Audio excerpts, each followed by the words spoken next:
Right. Hello and welcome to the Zonal Weakness brought to you by Corner Football Fantasy, powered by Fantasy Football Scout. And welcome, Bethany. We are back, of course, after the international break. So, how are you doing? And how was your game week? And how was the international break teaching you?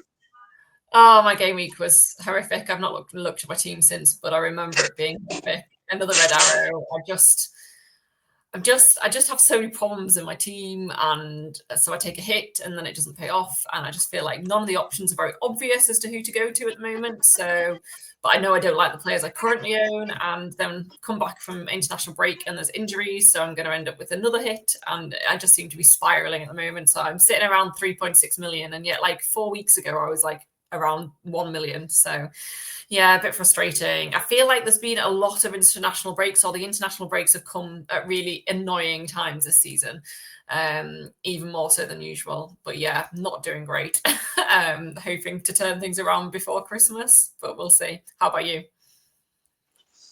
Well, I mean, I had a decent game week. Of course, I forgot to because I was pretty occupied with my son's football, so that's real life football. So I forgot to change my captain, basically because the week before I had put it on Gabriel, so I didn't get the time, and by the time I realized it was just I think close to the deadline, and I think they were like I think I was just 2 minutes away, and then when things just get bad to worse, and you want things to work out exactly in a very tense and tight moment, and then you expect things to really become smooth, but it doesn't. You just start panicking more, and nervousness sets in, and that's when the internet was taking its own sweet time to actually, and even the fantasy page was taking its own sweet time to load. So by the time I loaded and then changed my captaincy, the time was up. So yeah, my captain remained on Gabriel, and yeah, Arsenal Yeah, ended up conceding two alternative, goals. alternative. Yeah, not great. Like Haaland still like missed the penalty and stuff. Like he only got 4 points, so it wasn't. It could have been worse. It could Yeah. have been, yeah, it could have been, but I mean, end of the day, I mean, I can't complain about my game week, to be honest. I think it was decent and not much, and still in that same zone where you are right now.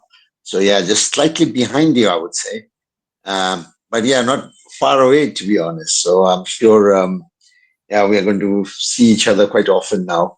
I'm sure. At least being in the yeah, at least being in the league, so now we get to follow each other a little bit more closely. But Hopefully yeah, we can rise together. That'd be nice. yeah, but I don't know. I don't know. I mean, for me now, it's back to that same old pattern that I tend to often face every season. It's like one game week, I tend to do good, and then next game week it's equally bad. And so basically, it's like one step forward and two step backward. So basically, making no progress. And after 6 7 weeks, you basically see you are in more or less, just made probably how much 100,000 kind of progress, and which is nothing actually compared to the the position that you find yourself in. So it's a bit disheartening, but I think there is quite a lot of things to still play for. I think the busy season is coming. The winter is there, so and then you have still the chips. So I haven't used many chips yet. I mean, I just used my triple captains. I still have all the chips option Oh, left. do you still have wildcard? Yeah, I still do have my wild card. Sorry. Mm, that's Yeah, very nice. yeah, Yeah, I have my wild card. wildcard's I the mean, only I one. have. Sorry, go ahead, please. Wildcard is the only one I've used, so I've got my other three chips yet left. But I would love a Okay, wildcard right now. okay. No, I still have my wild card because I've been taking hits, right, left, right, and center, just to make sure that I'm in. And I've been saving transfers at the same time. So as and when I'm making changes, it does come across like quite a lot of change. That's because I'm making changes either after 3 weeks, but again, if I'm not quite happy after 3 weeks with the players, I'm then immediately taking another -4 to this, bringing the players that I really think are doing well. So it's a bit, yeah, it's a bit not so well planned and not very strategic, I would call it. But then again, it's paying off, and I can't complain about it, to be honest. And I think there's still a lot of game weeks left, and this is just game week 12, right? Yeah. So yeah, we shouldn't be too fuss about it, to be honest. At least I'm not. I don't know. I mean, you probably have a different opinion in it because you are in 1 million and then now you find yourself in 3.5 million. So that's a bit of yeah. I think if I found myself in a similar situation, I would be pretty annoyed. But yeah, I'm rather making progress rather than going backwards. So for you, Yeah, it's a bit of every other week, green, red, green, red, green, red. Whereas I've done green, green, green, green, green, green, green, red, red, red, red, red, red. Like mine have all been in a row. yeah. Well, for me, from the second game week till the sixth game week and the seventh game week, it was really green, green, green, green, green, and then it's like green, red, green, red, green, red, green, red, and yeah. I just want to have like maybe 3 weeks of green and then 1 game week of red, and that red needs to be a small one, not Yeah, a I think huge that's one. Yeah, ones are always big. yeah. Usually the reds are big, because you end up getting only 40 points, and then others have got actually 70 points and 80 points, and then you're like all the gains that you made over the last 3 game weeks, it's all gone. But anyway, let's get straight to the show. And this is, of course, audience, the zonal weakness for Game Week 12. And if you haven't liked and followed and subscribed to our channels, please do so now, because we are producing regular content. And of course, we're back after the international break, so we will continue to do so over the busy Christmas period as well. And yeah, all the stats that you see are taken from the Fantasy Football Scout members area. If you're interested in the membership, please do click in the link below and you would get a discount. And if you use the code, then you get an additional 5% discount, of course. So yeah, that's pretty hefty discount that you're going to get at Fantasy Football Scout. Yeah, and this is how it looks like. This is the chart. So I'll just leave it to you, Bethany, to take it over. Yeah, there you go. Cool. So first up, we have Chelsea, and they're all in the green this week against Burnley. So if you've got any Chelsea players, definitely play them this week. If you're looking at buying or investing in Chelsea this week, I don't think that's a bad shout at all, both with Burnley this week, and then I think they've got Leeds coming up soon as well. So my attacking preference would be Neto, actually. I've really liked him recently, and he's ranked second for both chances and crosses conceded down the left flank. So I really like Neto as an attacking option. I know quite a few people have Enzo, need to keep an eye out for him because he is yellow flagged. So look out for press conferences there. If you've got a Gabriel problem, you could move to a Cucurella. He could be that option there, obviously looking good from the zonal. Next up, we've got Crystal Palace, who play Wolves. And I think the player that's standing out for me there is Mateta. Chances conceded down the centre is second there for Wolves. Worth noting that it's not too bad for Munoz or Sarr either, ranked sixth for crosses conceded down the left flank there, so they're fine as well this week. It is good to note, though, that obviously Wolves have a new manager, so we're not entirely sure how things are. These are obviously being taken from the last 6 matches where they've not had the same manager as they currently do, so just to note there. Then we've got Liverpool, and it's not looking particularly great, actually, against Forest. You'd have thought it might have looked better. The only ones looking good is whoever plays in that forward position, that number 9. Chances conceded down the centre is ranked first there. So whether it's Isaac, back from injury, Ekitike, whoever it is there, could be looking good. But I probably wouldn't be investing in Liverpool right now. I'm still not really sure who's going to get those goals and who's going to be on the pitch. They've had quite a lot of rotation, so they'd be an avoid for me for now, from an attacking perspective. Then we've got Man United, and obviously only Casemiro is standing out here, but it's good to note, I think, that both Bruno and Mbeumo don't look bad at all for chances conceded, both ranked 6th for chances conceded down the centre and for the left flank, so just outside that top 5. So I think Bruno and Mbeumo are both fine to play, and maybe even invest in this week if you're wanting to change a midfielder. They've both been looking good. Next up, we have Everton, who play Man United. Lots of green there, which is nice because quite a lot of us still own Everton players. I do really like Keane. I think obviously he's offering some attacking potential as well as defensive options. So if you're looking for a change in defence, I like Keane as an option to go to, and he's not too expensive. I really like Grealish and Ndiaye. My problem is that they're great at trying to set up their teammates, but Barry or Beto can't do anything with them. So I do like Ndiaye and Grealish. I think they're great footballers. But they've been a bit disappointing because the rest of the team can't finish, and they're not managing to set each other up in the same way. So I think if you've got Everton players, obviously this looks good that you maybe could play them this week, but I probably wouldn't be investing in anyone but Keane this week if you've not already owned them. Only Haaland standing out for Newcastle. Newcastle have been a bit random, actually, really hard to call. So here, obviously none of the rest of the slots are standing out, but if you're watching them, they've been brilliant in Champions League, but not great, particularly in Premier League, but they are much better generally at home at St James's Park. So again, I think I'm somebody that's looking at O'Reilly. I know other people are looking at Doku. I think I'd wait for this week because of the unpredictability of Newcastle. And I think it's absolutely fine to captain Haaland this week, but I also think it's fine to go against Haaland this week. So yes, an interesting game. It's tricky to call, I think.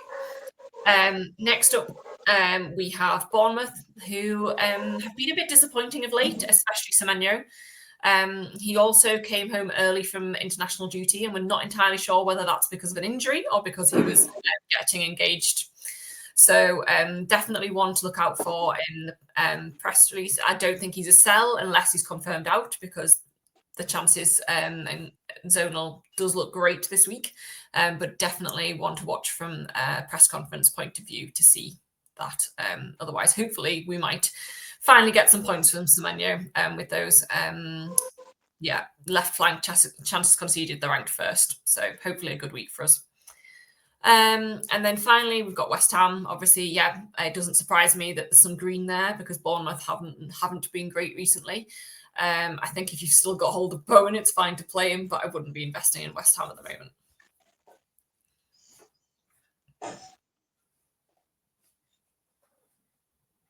Are you there? Sorry, I think I lost you a little bit. Oh, okay. Yeah, sorry, I finished. Okay, no, for a fraction of a second, there was like a complete pause and your screen was frozen. Probably my end of the internet. Anyway, let's move to the next slide. And yeah, not much green here, but I'll let you a lot less green analyze here. that. Yeah. So we've got Arsenal up at the top, only Trossard and Rice standing out there. And they're standing out on both the chances conceded and crosses conceded, because they're sixth for crosses too. And that's nice for me as a Rice owner. So hopefully he'll get some chances and be able to put in some crosses. But it is worth noting that Gabriel looks like he's out for the foreseeable, potentially 2 months even, which both means that it might be someone else on those set pieces, but it might weaken the chances of scoring from a set piece as well, and just in general might change the team. So I think Arsenal are an avoid for me for now. I wouldn't be going replacing Gabriel with a Timber or anything. I think one Arsenal defender is enough, and whichever Arsenal attacker you've currently got, whether it's Rice, whether it's Saka, I think that's fine, but I probably wouldn't choose this week to get a third one. Then we've got Spurs, and again, nobody's standing out there. It'll be a tough match, even though it is a London derby. So yeah, wouldn't be investing in Spurs right now. Nice to see Thiago there standing out for Brentford against Brighton. I know lots of people have already gone for him. He's one of the players I'm looking at bringing in this week, and nice to see that Brighton have conceded quite a few chances down that centre. So hopefully a good week for Thiago. Then Brentford have been doing quite well defensively. While Brighton have also been doing quite well attacking wise, and I've been looking at players like Welbeck, like Minter, the zonal weakness doesn't suggest that this is the week to bring them in. So probably wait this week if you haven't already got Brighton players, and then move for them in the future instead. Then we've got Villa, and Villa have been looking much better here, but no particular flank standing out. this week against Leeds, which again might surprise people. I think if you absolutely wanted to go for a Villa player, it'd be more like a defender that I'd go for, somebody like Cash that could potentially get you an attacking return as well as a clean sheet. But yeah, probably not this week. Maybe wait. Leeds, interestingly, actually have more green for them than Villa do against Leeds, which is, yeah, very interesting. But I still just not convinced, have never been convinced on DCL for the last 4 years or something. And players like Stack, who knows, like he's not necessarily always been in the team recently. So I think they're an avoid for me. Then we have Fulham. And again, looks really nice. Fulham against Sunderland, lots of chances. But for me, they're just too unpredictable long term. So if you're on a free hit, fine to go for somebody like an 𝐿𝐿 this week, something like that. But for me, long term, there's not one consistent person getting goals at Fulham. So they wouldn't be a player I'd be bringing in this week. And then finally, Sunderland. I like a 𝐁𝐥. I think if you're looking at maybe wanting to replace a midfielder, maybe put some money elsewhere, I do really like 𝐁𝐥. He's been really consistent with DEFCONs, and obviously crosses conceded, ranked 4th this week down that left flank. So he could be a nice option. Right. Okay. Let's move to the team of the week. I don't know why is my system not working, but let me try again. Yeah, there it is. It's there. Okay, over to you with the team of the week. Yep, so those standing out here, Haaland we all own anyway. Mateta, I think, could be a really nice shout as a differential captain this week. We'll see why in a moment when we look at the top and bottom defences. But I really like Mateta. Semenyo, again, just watch out for whether or not he's fit. I think he will be, and I think it could be a nice game for him.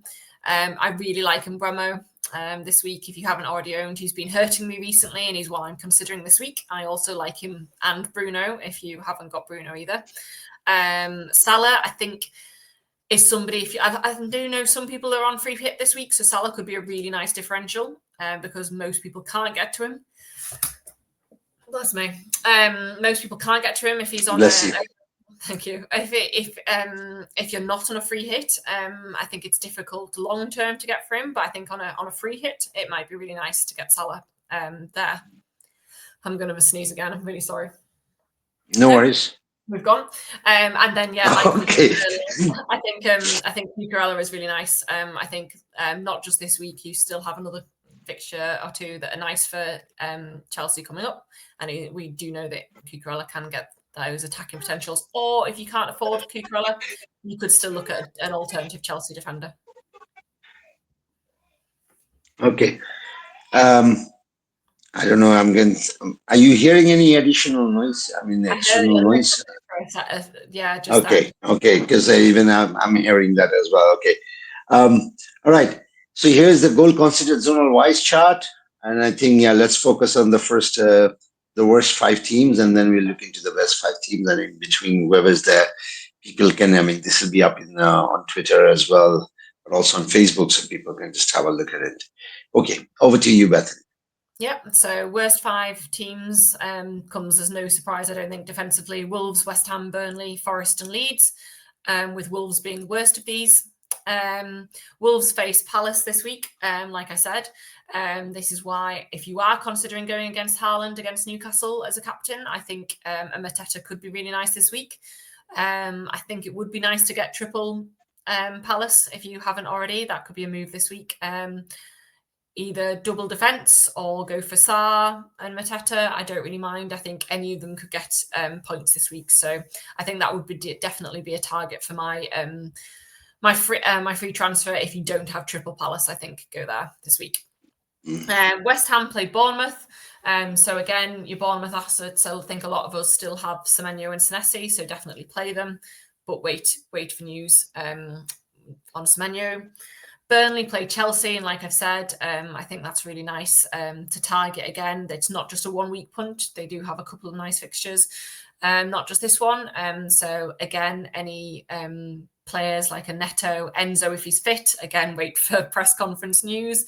Or a defender, because the defenders have been doing quite well in attacking perspective as well from Chelsea too. Forest, it's Liverpool. Not anybody particularly obvious standing out again at Liverpool. It's really tricky to call. So if you've got on a free hit, maybe a Salah, you could go for a Szoboszlai. Gakpo, if we think he comes back into the team. I'm looking at potentially moving from Gabriel to Van Dijk, because Liverpool do have a nice kind of 4 fixtures defensively coming up. We know Van Dijk can get DEFCON. We know he can get a header. So actually maybe your attacking player from Liverpool this week is actually Van Dijk, as he's probably the safest bet. At least you know he's going to start, and he's got the option of getting DEFCON as well on clean sheets, as well as potentially an attacking return. And then Leeds is Villa. I'm not entirely sure which Villa player you'd go for. I'd be more likely actually to go for a defender, because he's got that chance of a clean sheet, of DEFCON, and potentially of an attacking return. So somebody like Cash, I quite like this week. All right. And then let's focus on the best 5 teams in terms of goal quantity. Yeah, I mean, I think it probably doesn't surprise you that much, really, that these are the best defensive teams this season. Maybe only Spurs surprising a little bit there, but Arsenal, obviously we've all been kind of doubled up. We've now got a Gabriel problem. I think Arsenal will be fine defensively still. They've got some good players to come in for Gabriel, so I think they'll be absolutely fine to keep playing.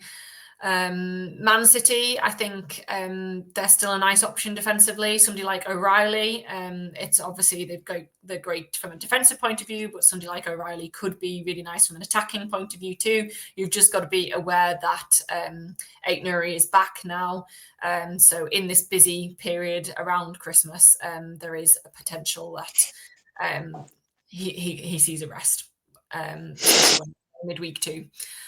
Palace, again, we've all pretty much got a Palace defender now. Need to look out for Guehi update. Obviously, he didn't play in the last game.